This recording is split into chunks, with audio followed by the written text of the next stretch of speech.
Yes, shall we start? See, you gave me the answer as 10,000. That's wrong. 10,000 is just the price of the air ticket that you are booking for your customer, and the customer is giving it back to you, just that. Okay, it is just a price that you are booking it. But what is your income is 5,000. Oh, sorry, 500. Commission is your income. 10,000 is not your income. अखिल 10,500 पे भी नहीं लगाया जाएगा. Only 500 पे लगाया जाएगा because your income is 500. Income पे tax लगाई जाती है ना. देखो जीएसटी उस पे लगाई जाएगी जितना वैल्यू एडिशन होगा. ये हमने पहले भी सीखा है जीएसटी के रूल्स में. ठीक है. Yes Rinku, perfectly. अभी आपने परफेक्ट समझा. 500 पे टैक्स चार्ज किया जाएगा. ये देखो, the entire amount of 10,500 is not his consideration. पूरा 10,500 कंसिडरेशन थोड़ी है. कंसिडरेशन तो 500 रुपए है. कंसिडरेशन मतलब मैंने आपको सर्विसेज दी और आपसे मैंने चार्ज किया 500 रुपए. 10,000 तो पहले मेरे पॉकेट से निकला और वापस मेरे पॉकेट में आ गया. 10,000 पहले मैंने आपके लिए खर्चा किया और वही 10,000 आपने मुझे रीएम्बर्स कर दिया, पेमेंट कर दी. तो ये ना इनकम है ना एक्सपेंस है. 10,000 के बारे में बता रही हूँ. लेकिन 10,000 के लिए जो मैंने आपको सर्विसेज दी थी, दैट इज 500 जो मैंने आपसे चार्ज किया कमीशन के नाम पे, वो मेरे लिए कंसिडरेशन है. एंड बिकॉज कंसिडरेशन इन्वॉल्व्ड है, इसके लिए ये सप्लाई है. सबसे पहले बिकॉज ये सप्लाई है, because it involves consideration as commission of 500, and entire amount of 10,500 is not consideration. Only 500 which is charged as commission is considered as consideration. Okay, और 500 पे जीएसटी एप्लीकेबल होगा. ठीक है. और हमने ये पहले से पढ़ा है, जीएसटी हमेशा उस वैल्यू पे चार्ज होता है जो वैल्यू एडिशन हुई. मतलब कितना वैल्यू ऐड हुआ है यहाँ पे, कितना आपने अर्न किया, 500. Next question. A owns a residential building in a prime commercial locality. ध्यान से देखो, Mr. A owns a residential building in a prime commercial locality. Large vacant land in the backyard. पीछे एक vacant land है. ठीक है. Given on a rent for rupees 1,80,000 per month to a parking contractor. अब ये पूरी building आपकी है और उसके पीछे की जो जमीन है ना, वो भी आपकी है. और वो पीछे की जो वैकेंट लैंड है ना, आपने पार्किंग कॉन्ट्रैक्टर को रेंट पे दे दिया. 1,80,000 पर मंथ का रेंट है. Mister B who has set up a parking facility on the said land, said land. अब आप मुझे ये बताएं, ये सप्लाई है कि नहीं. बताओ ये सप्लाई. हाँ जी बताइए, सप्लाई है कि नहीं है ये. बहुत simple. Yes it is supply. Very good. क्यों ये सप्लाई क्यों है, उसका रीजन नहीं बताया आपने. रीजन के साथ लिखो. Because it is on rent. Very good. ये देखो, it is taxable supply of service. Yes it is supply of service. It is taxable also because actually यहाँ पे रीजन नहीं लिखा हुआ है, आप लिख दीजिएगा. ठीक है. एज, रुको मैं 1 मिनट में लिख देती हूँ. As it is on rental basis. ठीक है. As it is on rental basis and hence Mr. A is liable to pay GST.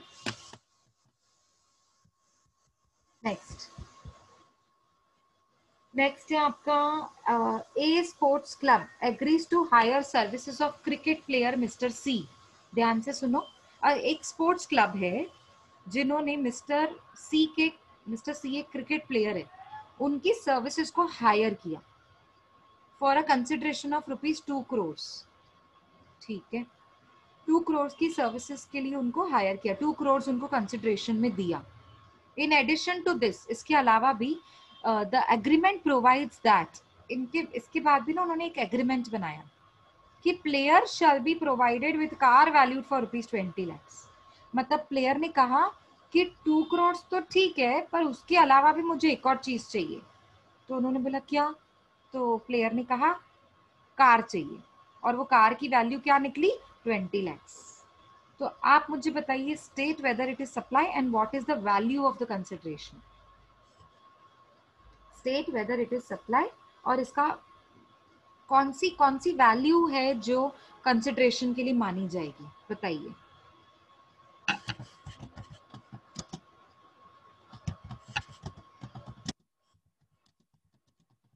Tell me, come on, I am waiting for you.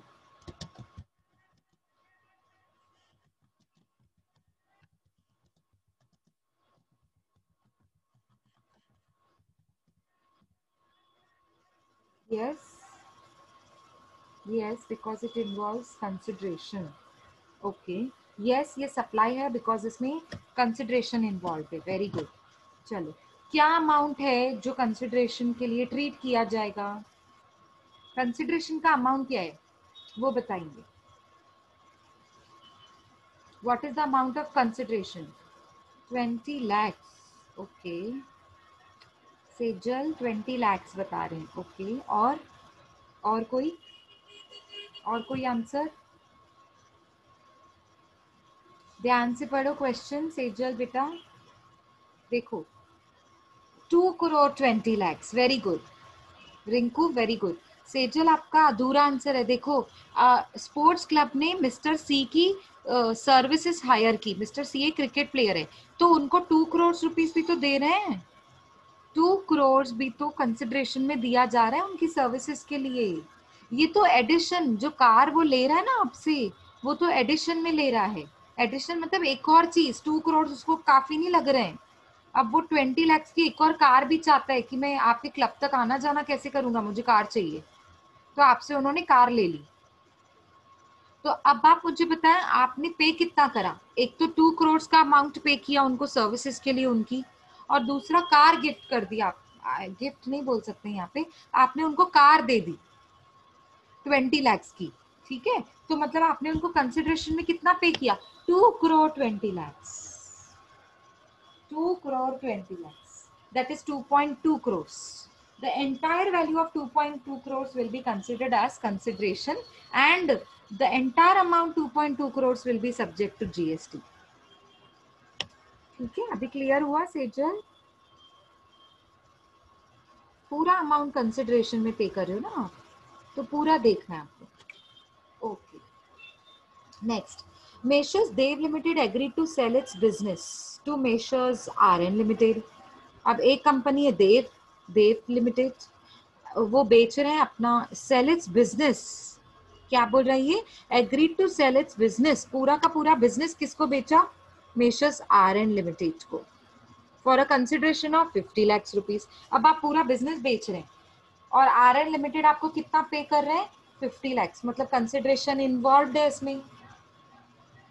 Okay, Messrs. Dev further agrees that it will not conduct its same or similar business for a period of 10 years, for which Messrs. RN Limited paid rupees 20 lakhs. अब मैं आपको ये बता रही हूँ क्या लिखा हुआ है। देव लिमिटेड ने कहा कि मैं आने वाले 10 साल, फ्यूचर 10 ईयर्स के लिए यहाँ इस एरिया में सेम बिजनेस कंडक्ट नहीं करूंगा। ऐसा ही कंपनी ने आपको प्रॉमिस किया, देव लिमिटेड ने। किसको? आरएन लिमिटेड को। तो आरएन लिमिटेड ने इस चीज के लिए भी आपको 20 lakhs का पेमेंट दिया। एक तो बिजनेस बेचा आपने, 50 लाख रुपए आपको मिल गए। ऊपर से आप, मैंने आपको कहा कि सेम बिजनेस यहाँ पे नहीं करना है, यहाँ पे कंडक्ट नहीं करो, ठीक है, 10 साल के लिए। तो आपने मुझे बोला उसके लिए भी आपको पे करना चाहिए। तो मैंने कहा ठीक है, 20 lakhs रुपीज और ले लीजिए। सो आप मुझे बताइए, ये सप्लाई है? और अगर सप्लाई है तो इसके टोटल कंसिडरेशन क्या है? Is it supply? And if it is supply, what is the total consideration received by Mr. Dev? Yes, it is supply, and amount of consideration will be 70 lakhs. Very good, Rinku. Very good, perfect answer.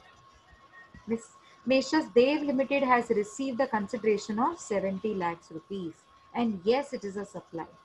मतलब question paper में कैसे आएगा, यहाँ पे मैंने short में पूछ लिया, टोटल कंसिडरेशन पूछा है तो आंसर भी मैंने सिर्फ टोटल कंसिडरेशन का बताया. क्वेश्चन आएगा is it supply, and if it is supply what is the total consideration received by mister messrs Dev limited. So 50 lakhs तो आपको मिला ही मिला, प्लस 20 lakhs भी आपको मिल रहा है, मतलब टोटल 70 lakhs आपको कंसिडरेशन में रिसीव हुआ. Okay, now Mr. A, next question. Mr. A, during long drive with his wife Bela, violated traffic rules and was imposed fine of rupees 1000. State whether it is considered as consideration for government. ये supply है, और अगर supply है तो ये consideration में treat किया जाएगा. मतलब कंसिडरेशन कितना है 1000, तो क्या ये सप्लाई है, क्या ये कंसिडरेशन कंसिडर किया जाएगा, बताएंगे आप? Tell me. Mr. A during lockdown, long drive with his wife Bela violated traffic rules. मतलब जब लॉन्ग ड्राइव पे ये दोनों गए तो जो ड्राइव कर रहे हैं मिस्टर ए, उन्होंने ट्रैफिक रूल्स को ब्रेक किया. ठीक है, तो ट्रैफिक रूल्स ब्रेक करने की वजह से उनके ऊपर फाइन इम्पोज हुआ 1000 का. तो क्या ये कंसिडरेशन माना जाएगा 1000 का? No supply, very good, there is not a supply. तो ये कंसिडरेशन क्यों नहीं माना जाएगा? क्यों? अच्छा चलो रीजन बताओ, ये कंसिडरेशन क्यों नहीं है? ये सप्लाई नहीं है, पेनल्टी को कंसिडरेशन ट्रीट नहीं करते हैं. ओके, तो क्यों नहीं करते हैं? बराबर है, आपका आंसर करेक्ट है. That it's not a case of supply, it's not to be treated as consideration. 1000 जो गवर्नमेंट को पेनल्टी मिल रही है, ये फाइन मिल रहा है, ये उसके लिए गवर्नमेंट के लिए कंसिडरेशन नहीं है. क्यों नहीं है? क्योंकि यहाँ पे आप देखो, ये पेनल्टी कभी भी कंसिडरेशन नहीं होती है. क्यों? क्योंकि यहाँ पे आप कुछ सप्लाई थोड़ी कर रहे हो. देखो ऐसे होता है ना, आप कोई सर्विस दो तो मैं आपको प्राइस दूंगी ना 1000. यहाँ पे तो आपने ट्रैफिक रूल्स को ब्रेक किया, इसके लिए आपके ऊपर पेनल्टी लगा, फाइन लगा. आपने कुछ गवर्नमेंट को सप्लाई थोड़ी किया कोई सर्विस. इनफैक्ट उनको और प्रॉब्लम में क्रिएट कर दिया क्योंकि ट्रैफिक रूल्स को ब्रेक किया आपने, और इसीलिए तो आपको पनिशमेंट मिल रही है. यहाँ पे कुछ ऐसा नहीं है टू एंड फ्रो, मतलब मैंने आपको सर्विस दी और आपने मुझे प्राइस पे किया, नहीं. ये देखो, the amount received as fine or penalty for violation of statutory provisions will not be considered as consideration. अभी इसके अलावा और भी कुछ चीजें हैं जो कंसिडरेशन नहीं मानी जाती है. देखो देखो, कंसिडरेशन नहीं माना जाएगा इनको. Following things are generally not considered, generally not considered as consideration. जैसे ग्रांट ऑफ पॉकेट मनी, आपके डैड ने आपको पॉकेट मनी दिया, क्या वो कंसिडरेशन है? मतलब आपने कोई सर्विस दी थी अपने डैड को, आपने कोई प्रोडक्ट बेचा अपने डैड को, जो वो आपको पॉकेट मनी दे रहे हैं. समझ में आ रहा है मैं क्या बोल रही हूँ? नेक्स्ट, गिफ्ट और रिवॉर्ड. लेकिन उसके अगेंस्ट में आप उनको कुछ नहीं दे रहे हो, तब वो गिफ्ट और रिवॉर्ड आपके लिए क्या हो जाएगा? कंसिडरेशन थोड़ी मानेंगे उसको. आप किसी को, आपके डैड आपको गिफ्ट दे रहे हैं, आपके मॉम आपको गिफ्ट दे रहे हैं, तो उसके अगेंस्ट में आप उनको कुछ देते हो क्या? आपके बर्थडे पे जो गिफ्ट मिली आपको, उनके अगेंस्ट में आप उनको कुछ नहीं दे रहे हो. समझ आ रहा है? वो एक अलग बात है, उनके बर्थडे पे भी आप उनको कुछ लेकर दे रहे हो, that is a different matter. आई बात समझ में? तो गिफ्ट और रिवॉर्ड जिसके रेसिप्रोसिटी कुछ नहीं है, जिसकी रेसिप्रोसिटी नहीं है, मतलब जिसके अगेंस्ट में आप वापस इन टर्न उनको कुछ लौटा नहीं रहे हैं, तो उस गिफ्ट और रिवॉर्ड के लिए जो अमाउंट इन्वॉल्व है उस गिफ्ट और रिवॉर्ड में, वो कंसिडरेशन ट्रीट नहीं होता है क्योंकि वो सप्लाई नहीं है. ठीक है, amount paid on alimony for divorce. देखो हस्बैंड वाइफ का डाइवोर्स हो जाता है तो वाइफ एलिमनी के लिए डिमांड करती है ना. I hope you understand what is alimony. ठीक है ना, तो एलिमनी के लिए डिमांड करती है वाइफ हस्बैंड से. तो हस्बैंड, क्योंकि वो अर्नर है, फैमिली अर्नर है हस्बैंड, तो हस्बैंड जितना अर्न करता है उसका जितनी सेविंग्स हुई है उसका एटलीस्ट जो कोर्ट डिसाइड करता है, सपोज कोर्ट ने डिसाइड किया 50%, तो 50% will have to be given to wife. ठीक है, क्योंकि दोनों का अधिकार था ना तब तक, तो डाइवोर्स से पहले तक, तो डाइवोर्स से पहले तक का जितना भी उनके सेविंग्स, उनकी उनकी ज्वेलरी, उनकी वेल्थ, उनकी प्रॉपर्टी है, वो बांटी जाएगी उनमें, मतलब वाइफ को भी दिया जाएगा उसका अधिकार, like that way. So court has to decide what percentage has to be there to be given to wife through husband. ठीक है, तो वो डाइवोर्स के टाइम पे जो एलिमनी दी जाती है, तो वो ऐसे थोड़ी है कि कोई कंसिडरेशन पे करना, समझ में आया, मतलब कोई सर्विस थोड़ी दे रही है वाइफ, ठीक है। It's not a kind of reciprocity, यहाँ पे कोई रेसिप्रोकल वो रिलेशन नहीं है, ठीक है ना। इसके लिए कुछ ऐसी चीजें, अगर कुछ ऐसे क्वेश्चंस आ गए कि पॉकेट मनी मिली है या गिफ्ट और अवार्ड मिला है या फिर एलिमनी फॉर डाइवोर्स, तो ये वाले केसेस में कभी भी पेनल्टी, फाइन्स, ये वाले केसेस ना कभी भी कंसिडरेशन में ट्रीट होते हैं। Okay, next, online information and database access or retrieval services, where import of free services from Google and Facebook by Mr. Gopal, located in India, without any consideration. ध्यान से सुनो, मिस्टर गोपाल ने online information and database access and retrieval services, ऐसी कुछ services import करी हैं।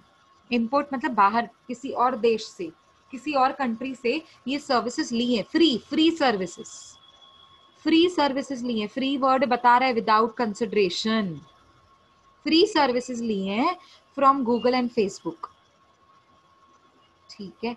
Located in India, मतलब गोपाल कहाँ रहते हैं, इंडिया में, और उन्होंने कोई कंसिडरेशन पे नहीं किया, ये उनके लिए फ्री सर्विसेज थी। Is it subject to GST? चलो बताओ, देखो किसको समझ आए हैं, let me check. Is it supply, is it subject to GST? अगर सप्लाई है तो जीएसटी होगा, आप मुझे बताएं क्या ये सप्लाई है? चलो कम ऑन, एटलीस्ट यस और no. No GST because it is not a supply. Okay, Rinku ने आंसर दिया no GST means not a supply. Okay, और कोई आंसर? और कोई आंसर? बस 2-3 ही हैं जो आप में से आंसर कर रहे हैं, एटलीस्ट आप नो यस कुछ तो लिख सकते हैं सारे। ज्यादा से ज्यादा क्या होगा, रॉन्ग जाएगा ना, इट्स ओके। चलो जल्दी आंसर करो, आई am waiting for you all, come on, give me just answer in the form of yes और नो, बाकी कुछ मत बताओ, रीजन बताने की जरूरत नहीं है। Akhil no, okay, 2 students had answered me. चलो जल्दी, फास्ट, आई एम वेटिंग, और आंसर्स दो जल्दी, फास्ट। थोड़ा ध्यान से पढ़ेंगे आप लोग। चलो, पूजा ने भी आंसर दिया, Priyanka no. Okay, see, these are not considered as supply, hence not attracted GST. Very good, not a supply. GST will be levied only services when are provided with consideration. मैंने आपको पहले ही क्लियर किया था, section 7 subsection, ये कहाँ पे हमने पढ़ा है, सेक्शन 7 सबसेक्शन 1 क्लॉज बी। आपको मैं एक बार दिखा दूं, यहाँ पर मैं आपको शो कर सकती हूँ, सेक्शन 7 सबसेक्शन 1 क्लॉज बी। जब आप किसी बाहर कंट्री से इंपोर्ट करते हैं services, weather or not in course or furtherance of business, चलेगा, पर्सनल लेवल पे भी चलेगा, बिजनेस के लिए भी चलेगा, लेकिन कंसिडरेशन तो होना चाहिए, for a consideration. Very good, जिन्होंने भी आंसर दिया ना नो, वेरी गुड, एटलीस्ट आप मतलब कॉन्सेप्ट समझ रहे हैं। फॉर अ कंसिडरेशन मतलब कंसिडरेशन तो पे करना पड़ेगा ना, कंसिडरेशन नहीं है तो section 7 subsection 1 clause B satisfy नहीं हो रहा है, क्योंकि ये सेक्शन सेटिस्फाई नहीं हुआ, इसीलिए सप्लाई नहीं है। Very good, good job. No GST will be leviable because it is not attracting any consideration, ठीक है। GST will be levied only when services are provided with consideration. GST से सिर्फ तब लगाई जाएगी ना जब आप कुछ कंसिडरेशन सामने वाले से लेते हो, तो वो ही तो कंसिडरेशन होती है जो आपकी इनकम होती है, और उसी वही इनकम होती है जिसपे आप जीएसटी पे करते हैं, वैल्यू होती है जिसपे आप जीएसटी पे करते हो। इनकम नहीं बोल सकती हूँ मैं, वैल्यू वैल्यू होती है जिसपे आप पे करते हो जीएसटी। चलो next, mister C of Chennai, next question, mister C of Chennai paid fees, ध्यान से सुनो, paid fees for online coaching obtained from a teacher located in USA for coaching of accountancy course for his son। अब mister C का एक son था, ठीक है, mister C had a son and he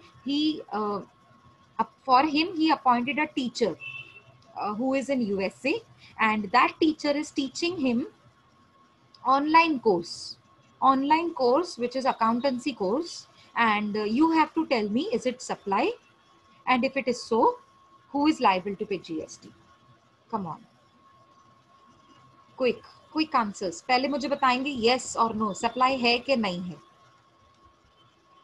yes it is supply, very good, because it involves क्या, very good Sejal, Akhil, आगे answer दो, पूरा करो reason, because it involves consideration, है ना, कंसिडरेशन है ना।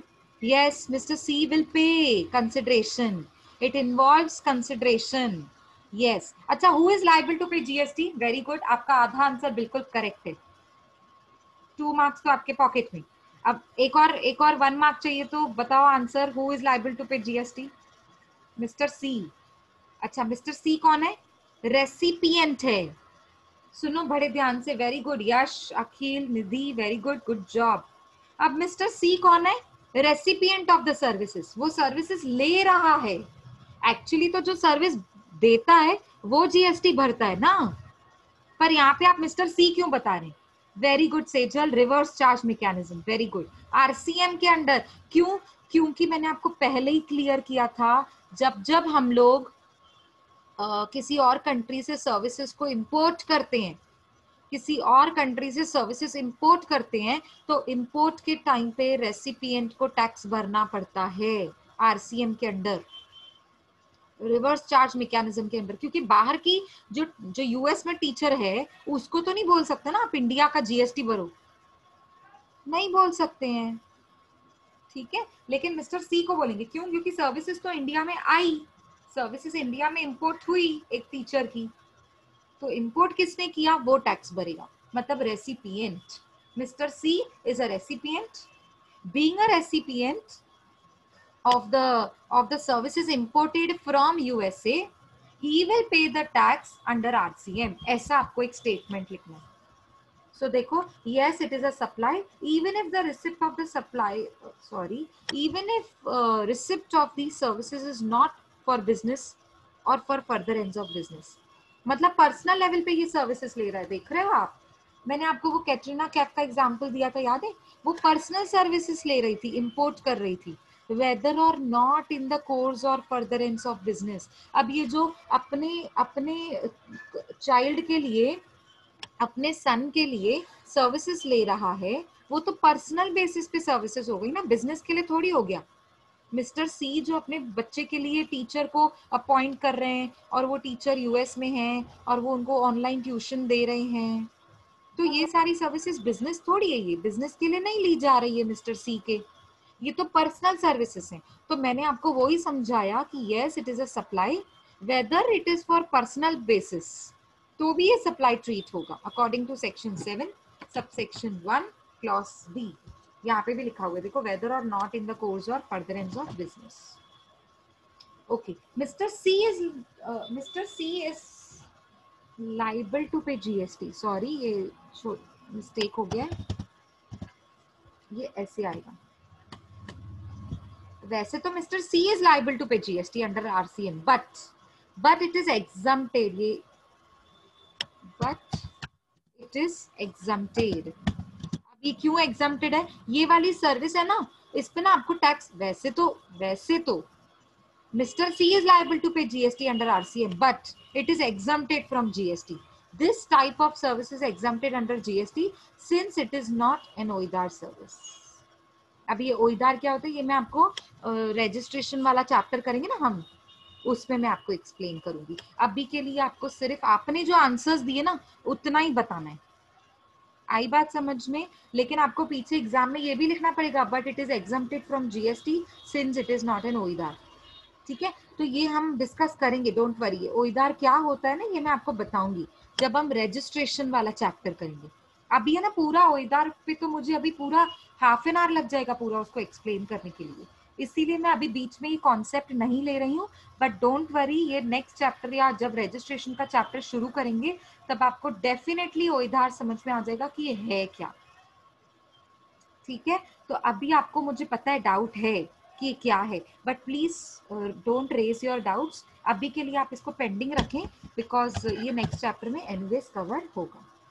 ठीक है, चलो mister sorry, next question. Micro apparels in Chennai, Tamil Nadu.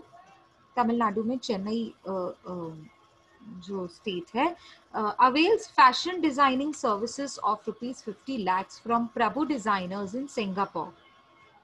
ध्यान से देखो, तो आपको बताना है ये सप्लाई है कि नहीं है। If so it is liable to GST. है कि नहीं है supply? Yes it is supply. Same question repeat हो रहा है इसीलिए मैं फटाफट आंसर दे रही हूँ। आप सिंगापुर से सर्विसेज ले रहे हैं। अच्छा, आपका बिजनेस क्या है? एपरल्स का। कहाँ पे है? चेन्नई में। आप सर्विसेज किससे ले रहे हैं? मिस्टर प्रभु, सॉरी, प्रभु डिजाइन्स, ये कंपनी है। कहाँ पे है ये? सिंगापुर। मतलब आप इंपोर्ट कर रहे हैं सर्विसेज। फैशन डिजाइनिंग की जो सर्विसेज हैं वो आप इंपोर्ट कर रहे हैं। आप चेन्नई में हैं, आपका बिजनेस है एपरल्स का, मतलब यही शर्ट्स, टी शर्ट्स एंड जो क्लॉथ जो हम लोग बेचते हैं, रेडीमेड गारमेंट्स जो बेचते हैं, ड्रेस मटेरियल्स बेचते हैं, एपरल्स में आ जाते हैं। ठीक है, एपरल्स आई होप आपको पता होगा एपरल्स क्या होते हैं। तो आप ये सर्विसेज इंपोर्ट कर रहे हैं। क्या इंपोर्ट करने के लिए आपने उनको पेमेंट किया? कंसिडरेशन इन्वॉल्व है? यस इन्वॉल्व है, 50 lakhs rupees। So if it is for consideration, of course it is to be considered as supply। import of services अगर consideration के लिए तो supply होता है, लेकिन चलेगा बिजनेस के लिए हो तो भी चलेगा, पर्सनल लेवल पे अगर आप सर्विसेज इंपोर्ट कर रहे हैं तो भी चलेगा, weather or not in course or furtherance of business. Section 7 subsection 1 clause A. अगर इंपोर्ट करते तो कौन सी टैक्स पे करते हैं? If so, who is liable to pay GST? Micro apparels of Chennai under reverse charge mechanism, they are liable to pay GST। और कौन सी GST applicable होगी? IGST। मैंने आपको पहले ही बताया है, IGST हमेशा इंपोर्ट के टाइम पे IGST एप्लीकेबल होती है। ठीक है, नेक्स्ट। क्लियर हो रहा है? आप हाँ या ना में जवाब दो तो मैं आगे बढ़ू। क्लियर है ये माइक्रो अपैरल्स का? सेम था, रिवर्स चार्ज मैकेनिज्म के अंडर में माइक्रो अपैरल्स ने जो चेन्नई में बिजनेस है उनको टैक्स भरनी पड़ेगी आईजीएसटी के फॉर्म में। सेम था, इसीलिए मैंने आपसे पूछा नहीं, सीधा आंसर दे दिया। ठीक है, चलो आगे देखिए। Import of some services by an Indian branch from their parent company in the course or furtherance of business without consideration, is it taxable supply in India? चलिए थोड़ा अच्छे से और रीड करो और फिर बताओ। देखो ध्यान से सुनो, इंपोर्ट कर रहे हैं, इंपोर्ट मतलब बाहर किसी देश से। इंपोर्ट वर्ड आ गया मतलब कोई और कंट्री है। ठीक है, import of some services by Indian branch. Branch कहाँ है? इंडिया में। पेरेंट कंपनी कहाँ है? Suppose suppose Australia, suppose. ठीक है, क्योंकि इंपोर्ट वर्ड यूज हो रहा है ना, तो मुझे कोई तो कंट्री का एग्जांपल देना पड़ेगा। पेरेंट कंपनी कहाँ है? ऑस्ट्रेलिया। आपने ये सर्विसेज क्यों ली?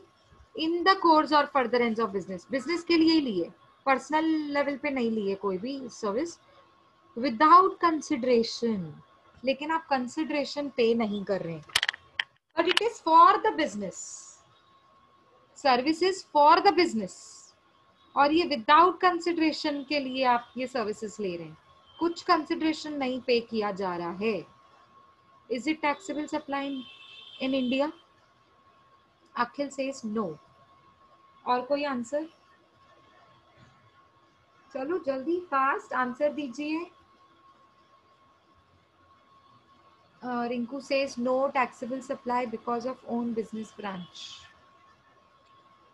Okay. और कोई आंसर?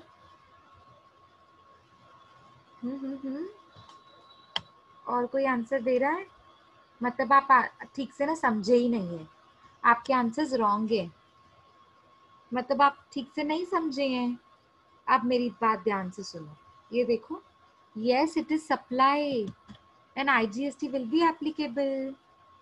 शेड्यूल 1 भूल गए आप? हाँ, बाकी सब आपको याद है। हाँ, sale, transfer, barter, licence, rent सब याद है, इंपोर्ट ऑफ सर्विसेज भी याद है, लेकिन section 7 subsection 1 clause C, schedule 1 भूल गए आप। क्या है शेड्यूल 1 में? देखिए क्या लिखा था हमने यहाँ पर, पढ़ो ये। ये इंपोर्टेशन ऑफ सर्विसेज है ना, क्या सीखा था हमने ये 4th पॉइंट में? कोई बताएगा फिर से? इंपोर्टेशन ऑफ सर्विस में क्या सीखा था शेड्यूल 1 में? शेड्यूल 1 बात ही विदाउट कंसिडरेशन की करता है। शेड्यूल 1 किसकी बात करता है? Without consideration. ठीक है, अभी वाला क्वेश्चन देखिए, इसमें विदाउट कंसिडरेशन है? हाँ है। अच्छा, शेड्यूल 1 में ये भी होता है, it should be with, it should be for the course और furtherance of the business, for the course और फर्दरेंस ऑफ द बिजनेस। ये देखो यहाँ पे पढ़िए, पढ़ो यहाँ पे क्या दिया हुआ है। The import of the services by a taxable person from related person or a distinct establishment located outside India. आपका जो पेरेंट कंपनी है वो इस्टेब्लिशमेंट है ना, आपकी इस्टेब्लिशमेंट, आपका हेड ऑफिस है ना जो आउटसाइड इंडिया में लोकेटेड है। अच्छा, आप उनसे सर्विसेज ले रहे हैं, ये देखो इंपोर्ट ऑफ सर्विसेज, आप सर्विसेज ले रहे हैं, विदाउट कंसिडरेशन ले रहे हैं। और क्यों ले रहे हैं? इन द कोर्स और furtherance of business shall be treated as supply. और सेम एग्जांपल दिया हुआ है, ये देखो, when Indian company receives consultancy services from head office located outside India free of cost without consideration, क्यों वो सप्लाई क्यों ट्रीट होगा? क्योंकि हेड ऑफिस और ब्रांच ऑफिस रिलेटेड पर्सन है ना। अभी मैं आपको क्या, मतलब मुझे लग रहा है कि इससे ज्यादा अभी क्लियर आपको कैसे बताऊं मैं, मतलब आप भूल गए, रिवीजन नहीं किया आपने ठीक से। Yes it is supply, it is supply. आपने जो आंसर्स नो नो नो दिए ना वो रॉन्ग हैं, ध्यान से सुनो। ये शेड्यूल नंबर 1 के हिसाब से it is to be treated as supply, और मैंने पूरी की पूरी एक्सप्लेनेशन लिखी है, ये नहीं था एक्चुअली, एक्सप्लेनेशन ही मैंने ऐड किया है आप लोगों के लिए, और पेपर में भी ऐसा ही एक्सप्लेनेशन चाहिए, तब जाके आपको ये 2-3 मार्क्स के लिए जो क्वेश्चंस आते हैं ना, तब जाके आप स्कोर कर पाते हैं। इतना सिंपल क्वेश्चन और आप मार्क्स गवा कर आएंगे तो कैसे काम चलेगा? चलो देखो, इंपोर्ट जो कर रहे हो, it is a taxable supply, even if it is without consideration, even if it is without consideration, but it should be for the business। तो शेड्यूल नंबर 1 बोलता है हाँ ये सप्लाई है, लेकिन वो ब्रांच और पेरेंट कंपनी, रिलेटेड और डिस्टिंक्ट पर्सन के बीच में होना चाहिए। तो वाकई में वही तो हो रहा है, ब्रांच और होल्डिंग कंपनी रिलेटेड पर्सन है ना एक दूसरे के लिए। ठीक है, देखो नीचे मैंने नोट पूरा लिखा है, पूरा ये जो भी मैंने कहा ना वो पूरा लिखा हुआ है। Import of services by a taxable person from a related person or from any other establishment outside India in the course or furtherance of business will be subject to GST even if it is made without consideration as per Schedule 1 of CGST Act 2017। अभी clear है सबको? जिन्होंने answers दिए, जिन्होंने नहीं दिए, क्योंकि जिन्होंने नहीं दिए हैं वो तो उनको आ ही नहीं रहा था ना, एटलीस्ट जिन्होंने आंसर दिए वो कुछ तो बोल रहे हैं, पर जो आंसर्स नहीं दे रहे हैं मैं तो समझ रही हूँ उनको कुछ भी नहीं आ रहे, पता नहीं क्या करेंगे एग्जाम में। एटलीस्ट कुछ स्टूडेंट्स हैं जो मुझे आंसर्स तो दे रहे हैं, बेशक रॉन्ग दे रहे हैं, चलेगा, एक आंसर उनका रॉन्ग गया, बट उनको समझ में तो आएगा कि हमारा आंसर क्यों रॉन्ग है। जो आंसर्स दे ही नहीं रहे हैं उनको तो अब मिस्टेक क्या पता चलेगी, उनको आ ही नहीं रहा है तो मिस्टेक्स कैसे इंप्रूव करेंगे? आंसर्स दो, थोड़ा दिमाग लगाओ, आंसर्स दो तो पता चलेगा राइट है कि रॉन्ग है। चलो आगे देखो, messrs Shankar private limited being a trader in clothes, वो ट्रेडर है, क्लोथ्स में डीलिंग करता है, परमानेंटली ट्रांसफर कर रहा है 50% of its stock to the society free of cost. Free of cost society को ये स्टॉक दे रहा है फ्री में। एक सोसाइटी है जहां पे ये अपना ये 50% स्टॉक फ्री में दे रहा है। State whether it is a case of supply. Come on tell me, yes no, क्या आंसर है इसका? एक बिजनेसमैन है जो क्लोथ्स मैन्युफैक्चर करता है और वो एक सोसाइटी को फ्री में ये क्लोथ्स बांट रहा है। 50% स्टॉक, 50% का स्टॉक उसने फ्री में बेच दिया। बताएं ये सप्लाई है कि नहीं है? चलो जल्दी, कम ऑन, यस नो, कुछ तो आंसर दो। सप्लाई नहीं है ये? पक्का सप्लाई नहीं है? थोड़ा सोचो, थोड़ा याद करो, शेड्यूल 1 में क्या लिखा था? फिर कंफ्यूज हो रहे हो तुम लोग। अभी अभी शेड्यूल 1 बताया मैंने आपको। चलो कोई नहीं, शेड्यूल 1 की फर्स्ट पॉइंट देखते हैं, ठीक है? फर्स्ट पॉइंट, शेड्यूल 1 की फर्स्ट पॉइंट क्या? Charity, very good. डोनेशन, ये देखो फर्स्ट पॉइंट में पढ़ा था ना, फर्स्ट पॉइंट में पढ़ा था ना हमने कि अगर आप परमानेंट ट्रांसफर करते हो और डिस्पोज करते हो अपनी बिजनेस एसेट्स, हाँ स्टॉक मेरा बिजनेस एसेट है, जो मैं क्लोथ्स मैन्युफैक्चर कर रही हूँ, मेरे एग्जाम्पल के हिसाब से मेरा क्वेश्चन जो अभी है उसमें मैं क्लोथ्स मैन्युफैक्चर कर रही हूँ, वो क्लोथ्स मेरी बिजनेस एसेट है। हाँ बिल्कुल बिजनेस एसेट है। अगर मैं बिजनेस एसेट्स को परमानेंटली किसी और को फ्री में दे रही हूँ विदाउट कंसिडरेशन, शेड्यूल नंबर 1 बात ही फ्री की बात करता है, फ्री विदाउट कंसिडरेशन। अगर मैं फ्री में ये सारी बिजनेस की एसेट्स डिस्पोज ऑफ कर रही हूँ तो ये सप्लाई ट्रीट होगा। यस सप्लाई ट्रीट होगा, इट विल बी ट्रीटेड। आप देखो ना, आपने फ्री में सप्लाई किया पर सप्लाई तो है ना, और गुड्स जो जो आपने सप्लाई किए वो टैक्सेबल गुड्स हैं, तो गवर्नमेंट क्यों टैक्स छोड़ेगी उस पर? ये आपकी मर्जी थी सप्लाई करना फ्री में, गवर्नमेंट क्यों छोड़ेगी टैक्स? आप कॉन्सेप्ट समझो ना, ये आपकी मर्जी थी चैरिटी और डोनेशन करना। आपने टैक्सेबल गुड्स को सप्लाई किया ना, गवर्नमेंट के पास तो टैक्स पहुंचनी चाहिए ना। ठीक है, समझ आ रहा है? आपने टैक्सेबल गुड्स को सप्लाई किया, टैक्स तो आपको भरनी पड़ेगी। अब आप देखो, आप फ्री में अपने घर वालों को फ्री में सप्लाई कर रहे हो तो ये मेरी गलती थोड़ी है, गवर्नमेंट बोलेगा। आपने फ्री में सप्लाई किया ना और टैक्सेबल गुड्स को सप्लाई किया तो गवर्नमेंट तक तो टैक्स पहुंचनी ही चाहिए ना, तो इसीलिए इसको सप्लाई ट्रीट किया गया। Yes it is to be treated as supply. यहाँ पे भी तो वो कंप्यूटर्स चैरिटेबल स्कूल को डोनेशन में दे रहे थे ना, तो भी तो वो सप्लाई ट्रीट हो रहा था, तो ये केस भी सप्लाई ट्रीट होगा क्योंकि ये शेड्यूल नंबर 1 के हिसाब से। देखो आंसर क्या दिया हुआ है इसका, जो मैंने आंसर दिया ना वही दिया हुआ है, देखो। In this case transfer of business stock would amount to supply, would amount to supply means it is a case of supply if the company had availed ITC on the purchase of clothes। हाँ पर शर्त ये कि उसने ITC avail किया होगा, तो ITC claim किया होगा तो, ठीक है? ये हमने पढ़ा था शेड्यूल नंबर 1 में, फर्स्ट केस पढ़ा था हमने। यस परमानेंट ट्रांसफर होगा तो भी सप्लाई होगा। यस परमानेंट ट्रांसफर ही तो करते, डोनेशन में ऐसे थोड़ी करते हो आप कभी कि आपने फ्री में पहले दिया फिर वापस ले लिया, वापस ले लिया तो वो सप्लाई नहीं हुआ ना बच्चा। देखो आपका डाउट क्या है, अगर आपने परमानेंट ट्रांसफर किया तो वो सप्लाई ट्रीट होगा। हाँ परमानेंट ट्रांसफर ही तो सप्लाई ट्रीट होता है। अगर रिटर्नेबल बेसिस है, हमने एक क्वेश्चन किया डेमोन्स्ट्रेशन के लिए, आपने गुड्स को दिया था रिटर्नेबल बेसिस पे, अगर आप वापस ले रहे हैं वो गुड्स को तो वो सप्लाई हुआ ही नहीं ना। सप्लाई मतलब हमेशा के लिए आपने गुड्स बेच दिए,